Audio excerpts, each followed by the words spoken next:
ایک روٹی والے کا واقعہ میں نے آپ کو سنانا ہے، اور یہ بڑے ہی مشہور و معروف بزرگ سے منسوب واقعہ ہے۔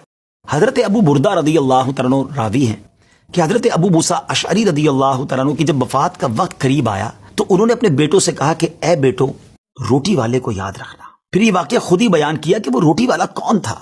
آپ نے کہا کہ ایک شخص تھا جس نے 70 سال اللہ کی عبادت کی، بڑی عبادت کی، مگر 70 سال بعد جب وہ باہر آیا تو شیطان نے اس کو بہکایا اور وہ ایک عورت کے فتنے میں مبتلا ہو گیا۔ 7 دن اور 7 راتیں وہ اس عورت کے ساتھ رہا، غلط کام ہو گئے۔ اب اس کو پھر شرمندگی ہوئی کہ یہ میں نے کیا کیا، 70 سال عبادت کی اور یہ 7 دن اور 7 راتیں میں نے گناہ میں گزار دی۔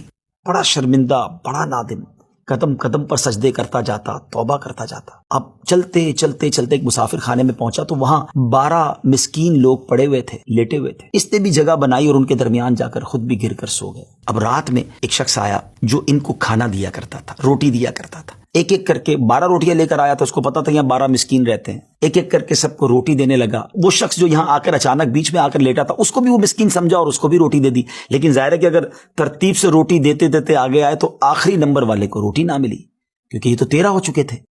تو بانٹنے والے سے اس مسکین نے کہا کہ تم نے آج مجھے روٹی کیوں نہیں دی؟ اس نے کہا میں نے تو سب کو ایک ایک روٹی دی، کسی کو 2 نہیں دی۔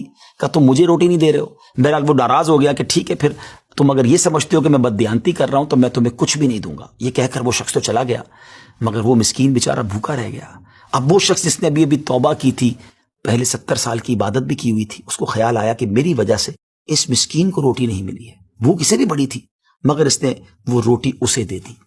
شدید بھوک لگی ہوئی تھی، رات بھر بھوک میں تڑپتا رہا، اور اسی بھوک کے عالم میں صبح اس کا انتقال ہو گیا۔ حضرت ابو موسیٰ اشعری رضی اللہ تعالیٰ عنہ فرماتے ہیں کہ جب یہ شخص اللہ کی بارگاہ میں پہنچا نا تو ایک پلڑے میں اس کی 70 سال کی عبادت رکھی گئی، اور ایک پلڑے میں وہ 7 دن اور 7 رات کے گناہ رکھے گئے۔